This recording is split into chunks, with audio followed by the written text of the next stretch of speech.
Hujambo na karibu katika taarifa zetu za habari za asubuhi ya leo, ikiwa ni tarehe 12 mwezi wa 5 mwaka 2026. Mpendo wa msikilizaji na mtazamaji, kama ni mara yako ya kwanza kufuatilia habari kupitia Congo Post News, hakikisha una subscribe, una like, una comment, pia una share, na actually banasema unajiabone, una comment, vile vile una partage. Na basi katika taarifa yetu ya habari ya asubuhi ya leo tutaongelea matukio mbalimbali toka mashariki mwa nchi ya Jamhuri ya Kidemokrasia ya Kongo, hususan vita, siasa inazohusu vita vinavyoendelea kati ya waasi wa M23 na makundi na jeshi la serikali, yani FARDC, inayoungwa mkono na wanamgambo wanaojulikana kama Wazalendo.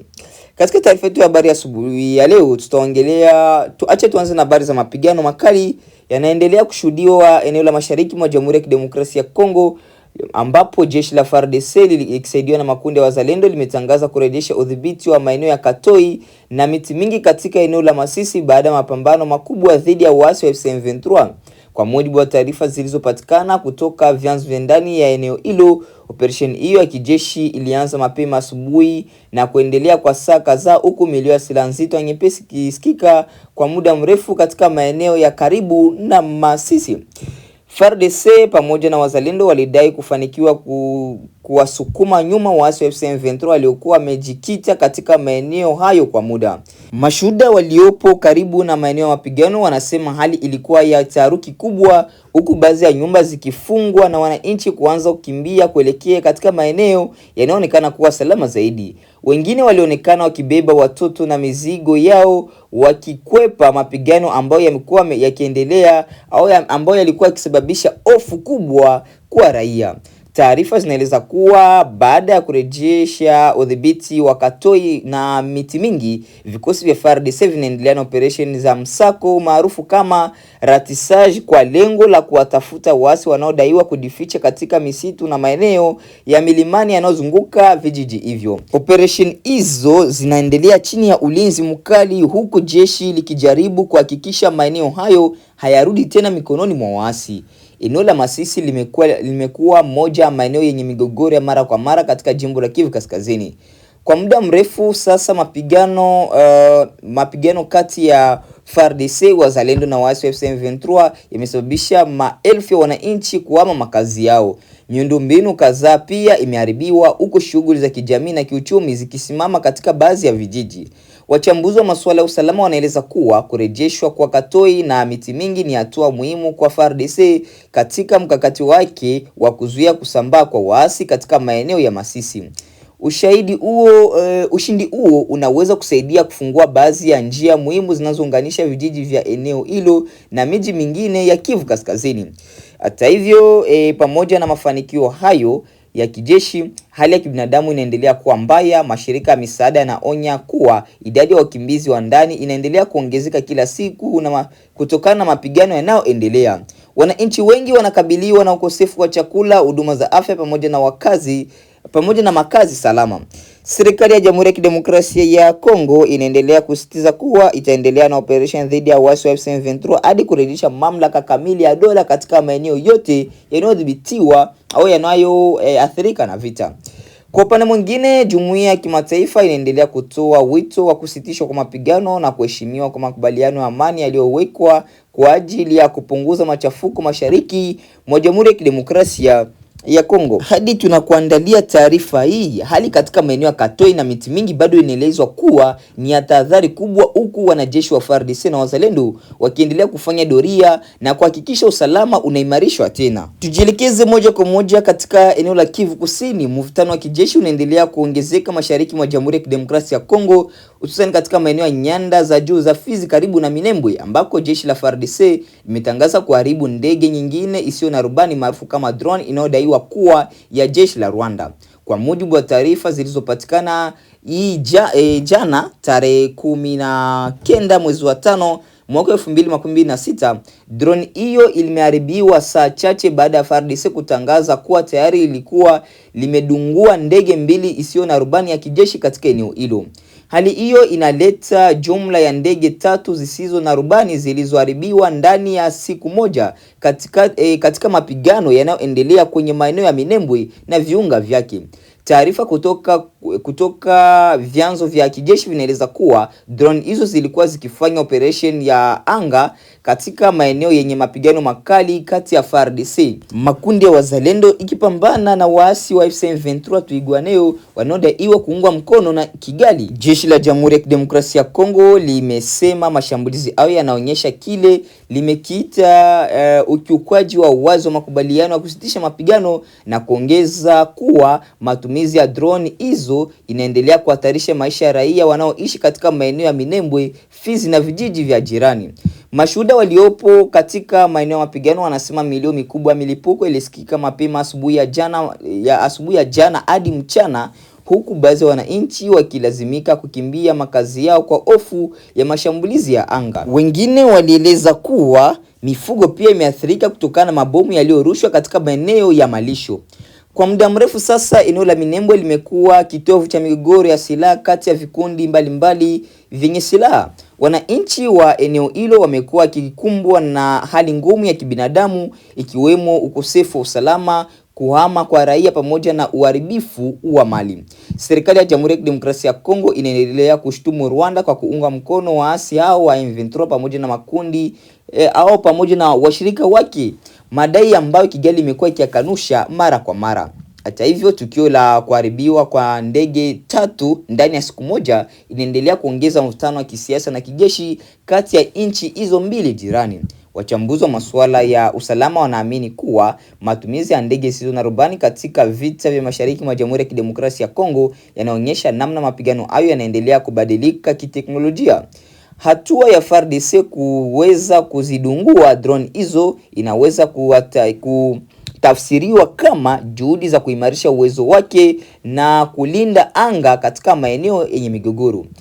Katika kipindi hiki, mashirika ya kiraia yanaendelea kutoa wito kwa pande zote zinazohusika kuheshimu sheria za kimataifa na za kibinadamu na kuwalinda raia ambao ndio wanaendelea kuathirika zaidi na mapigano hayo.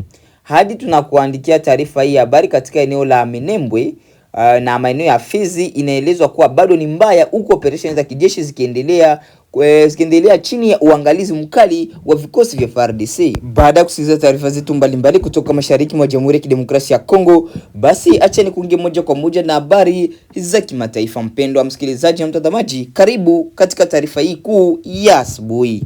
Donald Trump amesema makubaliano ya amani na Iran yanaweza kufikia ikiwa Tehran itakubali kuachana kabisa na juhudi zote za kutengeneza silaha za nyuklia. Kauli hiyo imetolewa saa chache baada ya rais huyo kusema kuwa ameakhirisha kuanza tena kwa mapigano baada ya viongozi wa nchi za Kiarabu kumwomba asitishe kwa muda. Hata hivyo, mapema hapo jana Marekani ilisema itawekea vikwazo kampuni zote za meli kubwa zitakazotoa ushuru kwa Iran, ambayo jana iliunda bodi mpya itakayosimamia mlango bahari wa Hormuz ya PGSA. Lakini kitisho hiki cha Marekani kinaweka wapi mustakabali wa uchumi wa dunia wakati huu makali ya vita yakionekana kupungua? Nimezungumza na mchambuzi wa Mashariki ya Kati Ibrahim Rabi pamoja na mchumi Shaban Mwalimu kutoka Kenya. Biashara yote ya kimataifa inaathiriwa sana na siasa ya kimataifa. Mzozo wote ule unaotokea wa kisiasa ukihusisha nguvu za kimataifa, kwa mfano nazungumzia dola Marekani ama taifa la Marekani, utakuta athari yake inakuja moja kwa moja kwa biashara. Kwa msingi huu ni kwamba Marekani imekuwa na historia ya kutumia vikwazo vya kibiashara kuhakikisha kwamba mfumo wote wa biashara uje kwa sura ya dola yake, yani sarafu ya dola, lakini pia kuna bima ya kimataifa, lakini kuna benki za Marekani. Ushuru huu ambao Marekani ametoa onyo, lakini ukumbuke pia nyuma kuna baadhi ya mataifa kama Uchina imeruhusiwa, kuna makubaliano fulani kwamba meli zao zipite pale, na hivi sasa tayari ukumbuke kuna baadhi ya dola milioni 2 tayari kuna baadhi ya meli zinatoa ushuru kwa Irani kwa siri. Mara nyingi Marekani amekuwa sana nguvu yake kuasili mapato ya Hormuz, kuzuia uchumi wa Iran, kwa sababu kuna kitu kinacho cash flow, kwamba Irani pia isiweze kupata pesa za kigeni na kuendesha katika uchumi wake. Kwa hapa ni vita vya kiuchumi hivi sasa. Hivi ni vita vya kiuchumi hivi sasa. Ibrahim Rahbi, tumeona Iran yenyewe imeweza kuunda bodi yake mpya kwa ajili ya kuweza kusimamia eneo hili ama mlango bahari huu wa Hormuz, na tumeona Marekani imetoa tishio kama makampuni ya meli yatatoa ushuru kwa Iran basi yatakabiliana na vikwazo. Lakini wakati huo sasa tunaona tunaona makali ya vita hivi, makali ya kufungwa kwa mlango bahari wa Hormuz yanazidi kuongezeka. Unakwenda wapi mzozo huu? Na ni jana tu pia Marekani iliweza kuitishia Tehran ikisema kama haitakubaliana na masharti na kuweza kubaliana na mpango wa kusitisha mapigano, basi itaishambulia zaidi. Donald Trump amebadili uamuzi wake wa kuishambulia Irani katika kile alichoeleza kuwa ni maombi yaliyoombwa na nchi za Gulf States. Yaani sasa hivi mara hii ni nchi za Gulf, sio Pakistani tena. Kwa hiyo hakuna tena kuishambulia katika kile alichokiandika kupitia kwenye mtandao wake wa Truth Social. Lakini ukirudi kwenye kile ulichokuwa nakieleza, msingi kuwa tishio la Marekani kwa meli yoyote au nchi yoyote itakubali kulipa ada ambayo Irani wanaitoza, ukweli kuwa kama si Marekani aliyevuruga haya tusingekuwa hapa. Lakini pia dunia ilishakubaliana na uhalisia uliopo, na ndio maana unaona kuwa makampuni na nchi tayari zilishakubaliana na Irani kuwa bana, tutalipa hiyo, wacha tupite kwa vyovyote vile. Sasa Marekani yeye miaka yote na sera yake na kilichompeleka ni kingine, pia ni kuidhibiti Irani kwenye mapato isiweze kupata chochote. Sasa ila wakipiga hesabu na namba ya meli ambazo zilikuwa zikipita Hormuz kwa kawaida kati ya 135 mpaka 155 kwa siku, kwa hiyo wanaona kuwa Irani ataingiza pesa nyingi sana ikiwa hili litaidhinishwa. Na kile ambacho walikuwa wanakipigania kwa muda mrefu, kumdhibiti Irani kwenye mapato, manake itakuwa nje ya uwezo, kwa sababu wakati waliruhusu mafuta ya Irani yaweze kutoka, wakadhibiti kwenye mapato kuwa mapato lazima yalipwe kupitia benki za Kimarekani. Ndio kile ambacho Irani anasema, fungulieni asset zangu ambazo mnashikilia.